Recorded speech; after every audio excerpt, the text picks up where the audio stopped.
আমি কখনো আর্জেন্টিনাকে সাপোর্ট করব না। কেন? আর্জেন্টিনা ইসলাম বিরোধী। আর্জেন্টিনায় কোনো মসজিদ নেই, মাদ্রাসা নেই, আর তারা ফিলিস্তিনকেও সমর্থন করে না। কে বলছে এসব? আর্জেন্টিনায় 4-5 লাখ মুসল্লি বসবাস করে। বুয়েনোস আইরেসে কিং ফাদ ইসলামিক কালচার সেন্টার আছে। এটা শুধু মসজিদ না, এখানে ইসলামিক শিক্ষা কেন্দ্র, লাইব্রেরি এবং সাংস্কৃতিক কেন্দ্র সবই আছে। সেখানে একসাথে 1600 মুসল্লি নামাজ পড়তে পারে। তাহলে তারা ইসলাম পালনে বাধা দেয় কেন? কে বলেছে মুসলমানরা স্বাধীনভাবে নামাজ পড়ে, রোজা রাখে এবং ইসলাম পালন করে? আচ্ছা, তাহলে তারা ফিলিস্তিনকে সমর্থন করে না কেন? সেটাও ভুল তথ্য।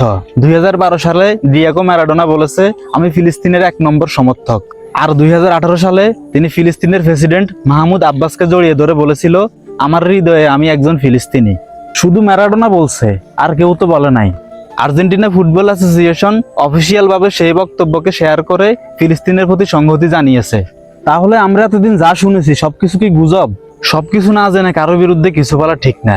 একটা ফুটবল দলকে পছন্দ বা অপছন্দ করতেই পারো, তাই বলে মিথ্যা ছড়িয়ে নয়।